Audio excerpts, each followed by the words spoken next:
Dear students, income ടാക്സിൻ്റെ പുതിയൊരു ക്ലാസ്സിലേക്ക് എല്ലാവർക്കും സ്വാഗതം. നമ്മൾ കഴിഞ്ഞ ക്ലാസ്സിൽ ക്യാപിറ്റൽ ഗെയിനെ കുറിച്ചിട്ടാണ് പറഞ്ഞത് അല്ലേ. അതിലെന്താണ് ട്രാൻസ്ഫർ ഓഫ് ക്യാപിറ്റൽ അസറ്റ് എന്നും അതേപോലെ തന്നെ ഷോർട്ട് ടേം ക്യാപിറ്റൽ ഗെയിനും ലോങ് ടേം ക്യാപിറ്റൽ ഗെയിനും തമ്മിലുള്ള ഡിഫറൻസ് ആണ് പഠിച്ചത് അല്ലേ. ഇന്ന് നമുക്ക് രണ്ട് കാര്യങ്ങളാണ് ഇന്നത്തെ വീഡിയോയിൽ നമ്മൾ ഡിസ്കസ് ചെയ്യുന്നത്. ഒന്ന്, എന്താണ് എക്സംപ്റ്റ് ട്രാൻസ്ഫേഴ്സ് എന്ന് പറഞ്ഞു കഴിഞ്ഞാലും മറ്റൊന്ന് ക്യാപിറ്റൽ ഗെയിന് എങ്ങനെയാണ് കമ്പ്യൂട്ട് ചെയ്യുക എന്നുള്ള കാര്യങ്ങളാണ് ഇന്ന് നമ്മൾ പഠിക്കുന്നത്. അതായത് ചില ട്രാൻസ്ഫറുകളൊന്നും ഇൻകം ടാക്സിലെ ക്യാപിറ്റൽ ഗെയിനിൽ പെടില്ല, ഉൾപ്പെടുത്താൻ പറ്റില്ല. അത്തരത്തിലുള്ള ട്രാൻസ്ഫേഴ്സ് ആണ് എക്സംപ്റ്റ് ട്രാൻസ്ഫേഴ്സ് എന്ന് പറയുന്നത്. അതൊരു ട്രാൻസ്ഫർ തന്നെയാണ്.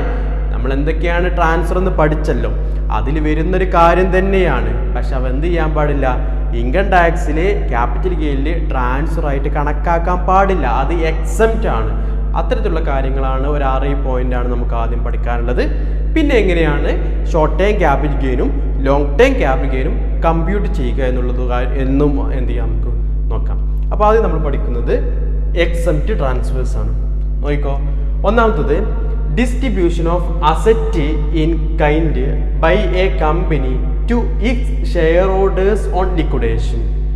ഒരു കമ്പനിയുടെ ലിക്വിഡേഷൻ്റെ സമയത്ത് കമ്പനിയിലുള്ള അസറ്റുകൾ ആ ഷെയർ ഹോൾഡേഴ്സിന് വീതിച്ചു കൊടുക്കുകയാണെങ്കിൽ അത് എന്തല്ല, ട്രാൻസ്ഫർ അല്ല എന്നുള്ളതാണ് പറയുന്നത്. നമുക്കറിയാം, ഒരു കമ്പനി ലിക്വിഡേറ്റ് ചെയ്യുമ്പോൾ ആ കമ്പനിയുടെ അസറ്റ്സ് ആൻഡ് ലയബിലിറ്റീസ് ഒക്കെ കണക്കാക്കി കൊടുക്കാനുള്ള ആളുകൾക്കൊക്കെ കടം വീട്ടാനൊക്കെ ഉണ്ടെങ്കിൽ ആ കടങ്ങളൊക്കെ വീട്ടി അവസാനം അവിടെ വരുന്ന മിച്ചം വരുന്ന എമൗണ്ട് ഷെയർ ഹോൾഡേഴ്സിന് വീതിച്ച് കൊടുക്കുകയാണ് ചെയ്യുക. അപ്പം അതേപോലെ ഇവിടെ ഫിക്സഡ് അസറ്റ് ഒക്കെ ഉണ്ടെങ്കിൽ ആ അസറ്റുകളൊക്കെ എന്ത് ചെയ്യണം, ഷെയർ ഹോൾഡേഴ്സിന് വീതിച്ച് കൊടുക്കണം.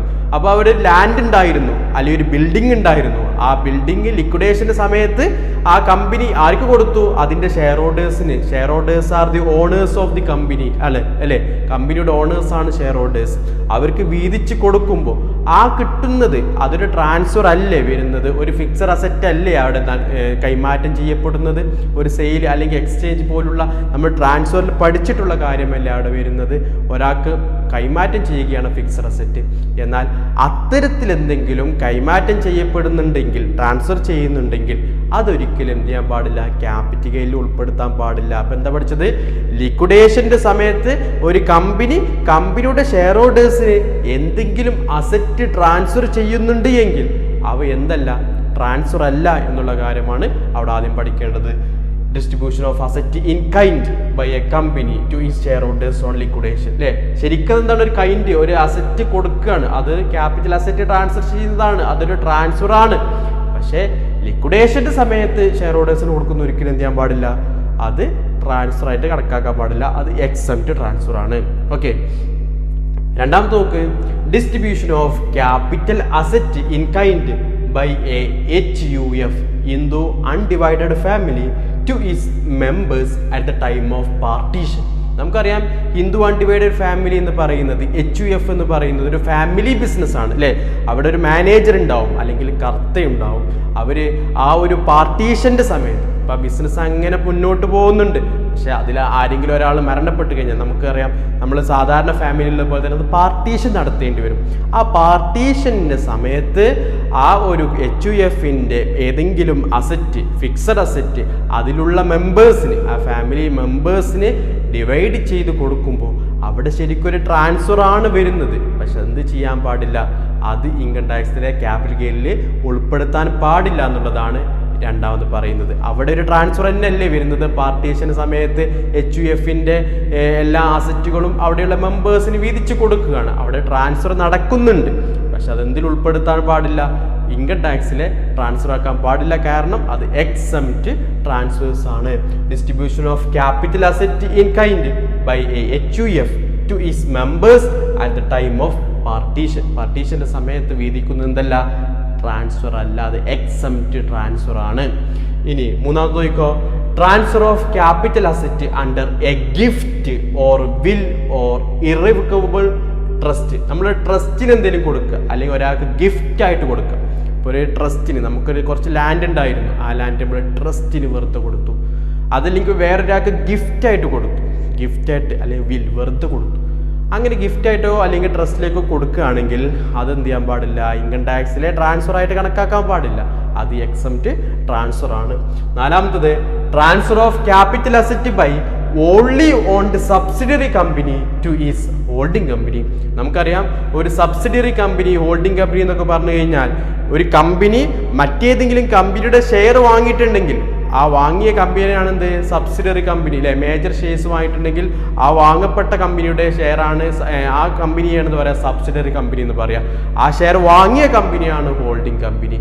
അപ്പോൾ നമ്മളൊരു ഹോൾഡിംഗ് കമ്പനിയുടെ ഒരു അസറ്റ് സബ്സിഡിയറി കമ്പനിക്ക് ട്രാൻസ്ഫർ ചെയ്യുന്നതും സബ്സിഡിയറി കമ്പനിയുടെ ഒരു അസറ്റ് ഹോൾഡിംഗ് കമ്പനിയിലേക്ക് ട്രാൻസ്ഫർ ചെയ്യുന്നതും രണ്ടും എക്സംപ്റ്റ് ആണ്. അത് രണ്ട് പോയിന്റ് ആയിട്ട് ഇവിടെ പറയുന്നുണ്ട്.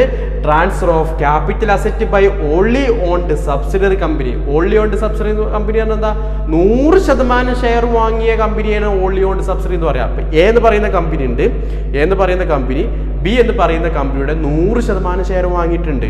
അങ്ങനെയാണെങ്കിൽ എ എന്ന് പറയുന്ന കമ്പനിയാണ് ഹോൾഡിംഗ് കമ്പനി, ബി എന്ന് പറയുന്ന കമ്പനിയാണ് വോൺലി ഓൺഡ് സബ്സിഡറി കമ്പനി. ഇതിന്റെ മുഴുവൻ ഷെയർ ആര് വാങ്ങിയിട്ടുണ്ട്, എ വാങ്ങിയിട്ടുണ്ടല്ലോ. അപ്പൊ അങ്ങനെ ഈ എ എന്ന് പറയുന്ന കമ്പനിയുടെ എന്തെങ്കിലും അസറ്റ് ബിക്ക് ട്രാൻസ്ഫർ ചെയ്യുകയോ ബി എന്ന് പറയുന്ന കമ്പനിയുടെ ഏതെങ്കിലും അസറ്റ് എക്ക് ട്രാൻസ്ഫർ ചെയ്യുകയോ രണ്ടും എന്താണ് എക്സംപ്റ്റ് ട്രാൻസ്ഫേഴ്സ് ആണ്. അതാണ് പറയുന്നത്, നോക്കിക്കോ, capital asset by wholly owned subsidiary company to its holding company. Wholly owned subsidiary കമ്പനിയുടേത് ഹോൾഡിംഗ് കമ്പനിയിലേക്ക് വരിക. അടുത്ത നോക്ക്, transfer of capital asset by a company to its wholly owned subsidiary company. നമ്മുടെ ഹോൾഡിംഗ് കമ്പനിയിൽ നിന്നും subsidiary company wholly owned subsidiary കമ്പനിയിലേക്ക് അങ്ങോട്ട് കൈമാറ്റം ചെയ്യുക. അപ്പോൾ അവിടുന്ന് ഇങ്ങോട്ട് വരുന്നതും ഇവിടുന്ന് അങ്ങോട്ട് കൈമാറ്റം ചെയ്യപ്പെടുന്നുണ്ടെങ്കിലും അതേതിലാണ് ഉൾപ്പെടുത്തുന്നത്, എക്സംപ്റ്റ് ട്രാൻസ്ഫേഴ്സിലാണ് ഉൾപ്പെടുത്തുന്നത്. അപ്പം 5 പോയിന്റായി. ആറാമത്തെ നോക്ക്, any transfer in the scheme of amalgamation of a capital asset by an amalgamating company to the amalgamated company. നമുക്കറിയാം 2 കമ്പനികൾ കൂടിച്ചേരുന്നതിനെയാണ് എന്ന് പറയാം അമാൽഗമേഷൻ എന്ന് പറയുക അല്ലെ. എ എന്ന് പറയുന്ന കമ്പനി ബി എന്ന് പറയുന്ന കമ്പനിയാണ് വാങ്ങിക്കുകയാണ്, അല്ലെങ്കിൽ അവർ രണ്ടും ഒന്നായി എ ബി ലിമിറ്റഡ് കമ്പനിയായി മാറാണ് അല്ലേ. അങ്ങനെ ആവുന്ന സമയത്ത് 2 കമ്പനിയുടെ അസറ്റുകൾ എന്ത് ചെയ്യണം, കമ്പൈൻ ചെയ്യണം. അല്ലെങ്കിൽ നമ്മൾ എ എന്ന് പറയുന്ന കമ്പനി ബി എന്ന കമ്പനിയെ പർച്ചേസ് ചെയ്യുകയാണെങ്കിൽ ബി എന്ന് പറയുന്ന കമ്പനിയുടെ അസറ്റ് എല്ലാം എയുടേതായി മാറണം. അപ്പോൾ അവർ പർച്ചേസ് ചെയ്യുകയല്ലേ അവിടെ ചെയ്യുന്നത്. അങ്ങനെ അമാൽഗമേഷൻ്റെ സമയത്ത് 2 കമ്പനികൾ പരസ്പരം അവരുടെ എന്ത് ചെയ്യും, ഫിക്സഡ് അസറ്റ് ഒക്കെ വാങ്ങിക്കും. കാരണം അത് ഒരു കമ്പനി മറ്റേ കമ്പനി വാങ്ങണം, അപ്പോൾ എല്ലാ ഫിക്സഡ് അസറ്റും ഇട്ട് വാങ്ങിക്കില്ലേ. 2 കമ്പനി ഇനി ഒന്നുള്ളൂ, 2 കമ്പനി സെപ്പറേറ്റ് എൻറ്റിറ്റി ഉണ്ടായിരുന്നത് ഇനി ഒന്നേ ഉള്ളൂ. അപ്പോൾ അവരങ്ങോട്ടും നിങ്ങൾക്ക് എന്ത് ചെയ്യും, നമ്മൾ അമാൽഗമേറ്റ് കമ്പനി ഇങ്ങോട്ട് വലിക്കും അല്ലെ, ഇങ്ങോട്ട് വാങ്ങിക്കുകയല്ലേ ചെയ്യുക സാധാരണ. അങ്ങനെ വാങ്ങിക്കുന്നത് ഒരിക്കലും എന്ത് ചെയ്യാൻ പാടില്ല, ട്രാൻസ്ഫർ ആയിട്ട് കണക്കാക്കാൻ പാടില്ല. അതെന്താണ്, എക്സംപ്റ്റ് ട്രാൻസ്ഫർ ആണ്. അപ്പോൾ അമാൽഗമേഷൻ്റെ സമയത്ത് അമാൽഗമേറ്റിംഗ് കമ്പനി അമാൽഗമേറ്റഡ് കമ്പനിയെ ഏറ്റെടുക്കുമ്പോൾ അതിനെന്ത് ചെയ്യാൻ പാടില്ല, അത് ട്രാൻസ്ഫർ ആക്കി കണക്കാക്കാൻ പാടില്ല എന്നുള്ളതാണ് 6ാമത്തെ പോയിന്റ് പറയുന്നത്. 7ാമത് പറയുന്നത്, any transfer by way of conversion of preference shares into its equity shares. ഒരു പ്രിഫറൻസ് ഷെയർസ് നമുക്കറിയാം, ഷെയർ ഡിബെഞ്ചർ ഇതൊക്കെ എന്താണ്, ഷെയറുകളും ബോണ്ടുകളും ഒക്കെ നമ്മൾ ക്യാപിറ്റൽ അസറ്റ് ആയിട്ടാണ് ട്രീറ്റ് ചെയ്യുന്നത്. അപ്പോൾ നമ്മളൊരു പ്രിഫറൻസ് ഷെയർ ഉണ്ടായിരുന്നു, അതിന് നമ്മളൊരു ഇക്വിറ്റി ഷെയർ ആക്കി മാറ്റി. അങ്ങനെ കൺവേർട്ട് ചെയ്തിട്ടുണ്ടെങ്കിൽ അതെന്തല്ല, ട്രാൻസ്ഫർ ആക്കി കണക്കാക്കാൻ പാടില്ല എന്നാ. Transfer by way of conversion of preference shares into its equity shares. Preference ഷെയറിനെ ഇക്വിറ്റി ഷെയർ ആക്കി മാറ്റിയിട്ടുണ്ടെങ്കിൽ അത് ട്രാൻസ്ഫർ അല്ല. ഇപ്പോൾ ഒരുപാട് പോയിന്റ് ഇനിയുമുണ്ട്, നമുക്ക് ഇത്ര പോയിന്റ് മതി, ഒരു 7 പോയിന്റ്, വെരി സിമ്പിൾ ആയിട്ടുള്ളൊരു 7 പോയിന്റ്. അത് നിങ്ങൾ ശരിക്കും പഠിച്ചു നോക്കുക. നമ്മുടെ പരീക്ഷയ്ക്ക് എന്ത് ചെയ്യും, what are the exempt transfers എന്ന് ചോദിച്ചു കഴിഞ്ഞാൽ നമുക്ക് ഓരോന്നും എഴുതി എക്സ്പ്ലെയിൻ ചെയ്യാൻ പറ്റണം. ഒന്നാമത്, distribution of asset in kind by company to shareholders on liquidation. Company liquidation സമയത്ത് ഷെയർ ഹോൾഡേഴ്സിന് കൊടുക്കുന്ന എന്തെങ്കിലും അസറ്റ് ഉണ്ടെങ്കിൽ അത് എക്സംപ്റ്റ് ട്രാൻസ്ഫർ ആണ്. രണ്ടാമത്, distribution of capital asset in kind by HUF its members at the time of partition. HUF അവിടെ പാർട്ടീഷൻ സമയത്ത് മെമ്പേഴ്സിന് എന്തെങ്കിലും ഫിക്സഡ് അസറ്റ് ക്യാപിറ്റൽ അസറ്റ് കൊടുത്തിട്ടുണ്ട് എങ്കിൽ അത് ട്രാൻസ്ഫർ അല്ല, അത് എക്സംപ്റ്റ് ട്രാൻസ്ഫർ ആണ്. മൂന്നാമത്തെ പറഞ്ഞത് എന്താ, transfer of capital asset under a gift or will or irrevocable trust. ഏതെങ്കിലും ട്രസ്റ്റിനോ അല്ലെങ്കിൽ നമ്മൾ ഏതെങ്കിലും ഒരു ഗിഫ്റ്റ് ആയിട്ടൊക്കെയാണ് കൊടുക്കുന്നതെങ്കിൽ അതും എന്താണ്, എക്സംപ്റ്റ് ട്രാൻസ്ഫർ ആണ്. മറ്റ് 2 കാര്യങ്ങൾ പറഞ്ഞത്, ഓൺലി ഓൺഡ് സബ്സിഡറി കമ്പനിയുടേത് ഹോൾഡിംഗ് കമ്പനിക്കും ഹോൾഡിംഗ് കമ്പനിയുടേത് സബ്സിഡറി കമ്പനിക്കും കൊടുക്കുകയാണ്, അങ്ങോട്ടും ഇങ്ങോട്ടും കൊടുക്കുകയാണെങ്കിൽ അതും എന്തല്ല, എക്സംപ്റ്റ് ട്രാൻസ്ഫർ അല്ല, എക്സംപ്റ്റ് ട്രാൻസ്ഫർ ആണ്. മറ്റൊന്ന് അമാൽഗമേഷൻ്റെ സമയത്തുള്ളതാണ് പറഞ്ഞത്. മറ്റൊന്ന് പറഞ്ഞത്, ഈ പ്രിഫറൻസ് ഷെയർസിന് ഇക്വിറ്റി ഷെയർ ആക്കി മാറ്റുകയാണെങ്കിൽ അതും എന്താണ് എക്സംപ്റ്റ് ട്രാൻസ്ഫേഴ്സ് ആണ്. അപ്പോൾ ഈ ഒരു 7 പോയിന്റ് നിങ്ങൾ എന്ത് ചെയ്യണം, ശരിക്കും മനസ്സിലാക്കി പഠിക്കാം. ഇനി നമ്മൾ നോക്കാൻ പോകുന്നത് എങ്ങനെയാണ് ക്യാപിറ്റൽ ഗെയിൻ കമ്പ്യൂട്ട് ചെയ്യാമെന്നാണ്. നമ്മൾ തുടക്കം മുതൽ ഓരോ ഇട്ട് പഠിച്ചപ്പോൾ അതിൽ എങ്ങനെയാണ് കമ്പ്യൂട്ട് ചെയ്യുക എന്നുള്ള ഫോർമാറ്റ് പഠിച്ചല്ലോ. അതേപോലെ തന്നെ നമ്മൾക്ക് ഈ ഒരു ഹെഡിലും ക്യാപിറ്റൽ ഗെയിനിൽ എങ്ങനെയാണ് കമ്പ്യൂട്ട് ചെയ്യാന്ന് പഠിക്കണം. അതിൽ 2 തരത്തിലുള്ള ക്യാപിറ്റൽ ഗെയിൻ ഇല്ലേ, ഒന്ന് ഷോർട്ട് ടൈം ക്യാപിറ്റൽ ഗെയിൻ ഉണ്ട്, മറ്റൊന്ന് ലോങ് ടൈം ക്യാപിറ്റൽ ഗെയിൻ ഉണ്ട്. അതിന് രണ്ടിനും വ്യത്യസ്തമായിട്ടാണ് കമ്പ്യൂട്ട് ചെയ്യേണ്ടത്. രണ്ടിനും വ്യത്യസ്ത കാര്യങ്ങളിലൂടെയാണ് അല്ലെങ്കിൽ വ്യത്യസ്ത ഫോർമാറ്റിലൂടെയാണ് നമ്മൾ എന്ത് ചെയ്യേണ്ടത്, ക്യാപിറ്റൽ ഗെയിൻ കമ്പ്യൂട്ട് ചെയ്യേണ്ടത്. അപ്പോൾ നമ്മൾ ആദ്യം കമ്പ്യൂട്ട് ചെയ്യുന്നത് ഷോർട്ട് ടൈം ക്യാപിറ്റൽ ഗെയിൻ ആണ്. വളരെ സിമ്പിളാണ്. ഒന്ന് ഫുൾ വാല്യൂ ഓഫ് കൺസിഡറേഷൻ എടുക്കണം, അതിൽ നിന്ന് 3 കാര്യങ്ങൾ കുറക്കണം, ഇത്രേ ഉള്ളൂ. കുറച്ച് കഴിഞ്ഞാൽ കിട്ടുന്ന തന്നെയാണ് എന്ത്, ക്യാപിറ്റൽ ഗെയിൻ. നമ്മൾ ഹെഡിങ് കൊടുത്തിട്ട് ഇവിടെ കമ്പ്യൂട്ടേഷൻ ഓഫ് ക്യാപിറ്റൽ ഗെയിൻ. ആദ്യം short time capital gain. Short time capital gain കാണാൻ വേണ്ടിയിട്ടുള്ള ഇക്വേഷൻ ഇതാണ്. ഫുൾ വാല്യൂ ഓഫ് കൺസിഡറേഷൻ ആണ്. Full value of consideration less cost of acquisition less cost of improvement less cost of transfer. ഇത്രേ ഉള്ളൂ. എന്താണ് full value of consideration, അതിൽ നിന്നും cost of acquisition, cost of improvement, cost of transfer. അപ്പോൾ ഈ 4 കാര്യങ്ങൾ എന്താണെന്ന് അറിയണം അല്ലേ. എന്താണ് ഫുൾ വാല്യൂ ഓഫ് കൺസിഡറേഷൻ എന്ന് പറഞ്ഞു കഴിഞ്ഞാൽ, ഫുൾ വാല്യൂ ഓഫ് കൺസിഡറേഷൻ എന്ന് പറഞ്ഞു കഴിഞ്ഞാൽ നമ്മൾ ഒരു ഫിക്സഡ് അസറ്റ് മീൻസ് നമുക്കൊരു ലാൻഡ് ഒരു ക്യാപിറ്റൽ അസറ്റ് അല്ലേ, ക്യാപിറ്റൽ ഗെയിൻ പഠിക്കുമ്പോൾ ഫിക്സഡ് അസറ്റ് അല്ല ഉപയോഗിക്കേണ്ടത്, ക്യാപിറ്റൽ അസറ്റ്. ഒരു ക്യാപിറ്റൽ അസറ്റ് വിറ്റപ്പോൾ നമുക്ക് കിട്ടുന്ന എമൗണ്ട് ആണ് ഫുൾ വാല്യൂ ഓഫ് കൺസിഡറേഷൻ. അപ്പോൾ എന്താ സെല്ലിംഗ് പ്രൈസ് എന്ന് പറഞ്ഞാൽ പോരെ. സെല്ലിംഗ് പ്രൈസ് എന്ന് പറയാത്ത എന്തുകൊണ്ട് വെച്ച് കഴിഞ്ഞാൽ ഒരു അസറ്റ് വിൽക്കുമ്പോൾ അതിന് ചിലപ്പോൾ മുഴുവൻ ക്യാഷ് ആയിട്ടല്ല കിട്ടുക, അല്ലെങ്കിൽ ചിലപ്പോൾ അവിടെ എക്സ്ചേഞ്ച് വരാം, അല്ലെങ്കിൽ മറ്റെന്തെങ്കിലും കാര്യങ്ങൾ വരാം. അപ്പോൾ നമുക്കൊരു ബിൽഡിംഗ് ഉണ്ടായിരുന്നു. ബിൽഡിംഗ് നമ്മൾ 2021 മാർച്ചിൽ വിറ്റു വിചാരിക്കാം. 2021 മാർച്ചിൽ വിറ്റത് എന്താണ്, ഇപ്പോഴുള്ള അസസ്മെന്റ് ഇയറിൽ വരും അല്ലേ. 2021 മാർച്ചിൽ നമ്മളൊരു ബിൽഡിംഗ് വിറ്റു, 10 ലക്ഷം രൂപക്കാണ് ബിൽഡിംഗ് വിറ്റു. അങ്ങനെയാണെങ്കിൽ അതിന്റെ ഫുൾ വാല്യൂ ഓഫ് കൺസിഡറേഷൻ എത്രയാണ്, 10 ലക്ഷം രൂപയാണ്. അതാണ് ഫുൾ വാല്യൂ ഓഫ് കൺസിഡറേഷൻ. നമ്മളൊരു ബിൽഡിംഗ് വിറ്റു, 5 ലക്ഷം രൂപ ക്യാഷ് കിട്ടി, 5 ലക്ഷം രൂപക്ക് വേറൊരു സ്ഥലം കിട്ടി. അങ്ങനെയാണെങ്കിലും എന്ത് തന്നെയാണ് അതിന്റെ ഫുൾ വാല്യൂ ഓഫ് കൺസിഡറേഷൻ 10 ലക്ഷമാണ്. കാരണം എന്താ, 5 ലക്ഷം രൂപ ക്യാഷ് കിട്ടിയിട്ടുണ്ട്, ബാക്കി 5 ലക്ഷം രൂപക്ക് വേറെ ലാൻഡും കിട്ടിയിട്ടുണ്ട്. അപ്പോൾ നമ്മൾ വിറ്റ സമയത്ത് നമുക്ക് എന്ത് കിട്ടി, അതാണ് ഫുൾ വാല്യൂ ഓഫ് കൺസിഡറേഷൻ എന്ന് പറയുന്നത്. മനസ്സിലായോ? നമ്മൾ ഇപ്പോഴുള്ള പ്രീവിയസ് ഇയറിലായിരിക്കും വിറ്റിട്ടുണ്ടാവുക, അതുകൊണ്ടാണ് നമ്മളിപ്പോൾ ടാക്സ് ചാർജ് ചെയ്യുന്നത്. ആ പ്രീവിയസ് ഇയറിൽ വിറ്റപ്പോൾ എത്ര രൂപയാണ് കിട്ടിയത്, അല്ലെങ്കിൽ എത്ര രൂപയുടെ അസറ്റാണ് കിട്ടിയത്, ആ എമൗണ്ട് ആണ് ഫുൾ വാല്യൂ ഓഫ് കൺസിഡറേഷൻ എന്നുകൊണ്ട് ഉദ്ദേശിക്കുന്നത്. അതിൽ നിന്ന് ആദ്യം കുറയ്ക്കേണ്ടതാണ് കോസ്റ്റ് ഓഫ് അക്വിസിഷൻ. ഇപ്പൊ നമുക്കറിയാം, ഇത് നമ്മൾ കമ്പ്യൂട്ട് ചെയ്യുന്നതാണ് ഷോർട്ട് ടൈം ക്യാപിറ്റൽ ഗെയിൻ ആണ്. ഷോർട്ട് ടൈം ക്യാപിറ്റൽ ഗെയിൻ എന്ന് പറഞ്ഞാൽ 3 വർഷം മുമ്പ് അല്ലേ 3 വർഷം മുമ്പ് വരെ വാങ്ങിയത് അതിൽ ഉണ്ടാവാൻ പാടുള്ളൂ. അതിന് മുമ്പ് വാങ്ങിയതാണെങ്കിൽ ലോങ് ടൈം ക്യാപിറ്റൽ ഗെയിൻ ആയി മാറും. 36 മാസം ഒക്കെ പഠിച്ചിരുന്നു അല്ലേ, ഓർമ്മയില്ല?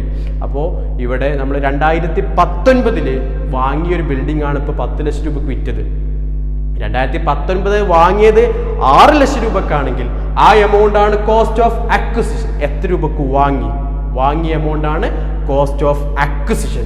ഇനി ഈ ഒരു ബിൽഡിംഗ് നമ്മൾ 2020 മാറ്റം വരുത്തിയിരുന്നു. 1 നില ബിൽഡിംഗ് ആയിരുന്നു, അത് 2 നില ബിൽഡിംഗ് ആക്കി മാറ്റി. അതിന് നമുക്ക് 2 ലക്ഷം രൂപ ചെലവ് വന്നു. ആ ചെലവാണ് കോസ്റ്റ് ഓഫ് ഇംപ്രൂവ്മെന്റ്. നമ്മൾ അക്വയർ ചെയ്തതിന് ശേഷം പിന്നെ അതിലെന്തെങ്കിലും എക്സ്പെൻസ് നമുക്ക് ഇംപ്രൂവ്മെന്റിന് വേണ്ടി വന്നിട്ടുണ്ടെങ്കിൽ അതാണെന്ത്, കോസ്റ്റ് ഓഫ് ഇംപ്രൂവ്മെന്റ് എന്ന് പറയുന്നത്. ഇനി 3ാമത്താണ് കോസ്റ്റ് ഓഫ് ട്രാൻസ്ഫർ. വിൽക്കുന്ന സമയത്ത് വിൽക്കാൻ വേണ്ടി നമുക്ക് എന്തെങ്കിലും ബ്രോക്കറേജ് പോലെ അല്ലെങ്കിൽ സ്റ്റാമ്പ് ഡ്യൂട്ടി പോലെ അല്ലേ, നമ്മൾ ആധാരം കാര്യങ്ങളൊക്കെ ഒരുപാട് എക്സ്പെൻസ് വരും. അത്തരം എക്സ്പെൻസ് ആണ് കോസ്റ്റ് ഓഫ് ട്രാൻസ്ഫറിൽ ഉദ്ദേശിക്കുന്നത്. ഇപ്പോൾ ഈ 4 കാര്യങ്ങൾ ഷോർട്ട് ടൈം ക്യാപിറ്റൽ ഗെയിൻ കാണാൻ വേണ്ടിയിട്ടുള്ള ഇക്വേഷൻ എന്താ, full value of consideration less cost of acquisition, cost of improvement, cost of transfer. Full value of consideration പറഞ്ഞാൽ നമ്മൾ വിറ്റപ്പ് കിട്ടിയിട്ടുള്ള എമൗണ്ട് മീൻസ് അത് ചിലപ്പോൾ മറ്റെന്തെങ്കിലും അസറ്റായിട്ടായിരിക്കാം കിട്ടുന്നുണ്ടാവുക, അതെല്ലാം കൂട്ടുന്നതാണ് ഫുൾ വാല്യൂ ഓഫ് കൺസിഡറേഷൻ.